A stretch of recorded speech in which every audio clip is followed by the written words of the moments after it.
on an evening like this, so the townspeople tell. Children hearken to the sound of Miss Rose and her bell, a lovely young teacher, so in love with her beau, who had promised to meet in the woods to elope. Carrying her school bell, she smiled and she sang as she entered the forest, calling his name. Her words were like spirits, flying light on the wind. They received no response, so she called out again. What was that? A faint shimmer? A love, could it be? She truly lost her way in the thickening trees. Her love's earnest promise to meet there in that grove drove her deep past the crypts, past where good folk should go.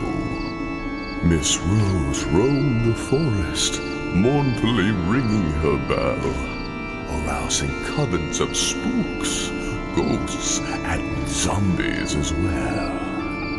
Her heart broke that evening, so consumed by her grief.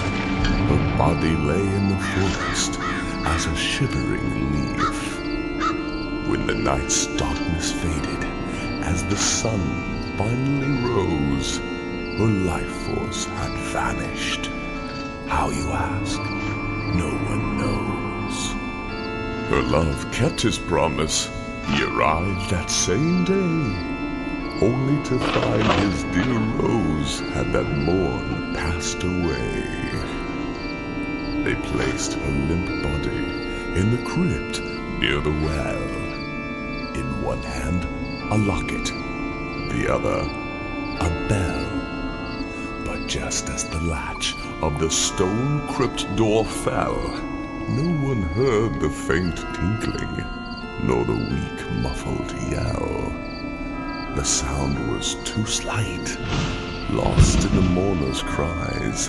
Aghast in the darkness, Miss Rose opened her eyes. Her deep forest slumber, alas, sealed her doom. Awake now in horror, interred in a tomb. She rang her bell screaming, yet no help arrived. Her worst nightmare realized, to be buried alive! On nights just like this one, so the townspeople say, when the fall air is crisp and the wind blows this way, if you quiet your breathing and listen a spell, you can still hear the sound of Miss Rose and her bell.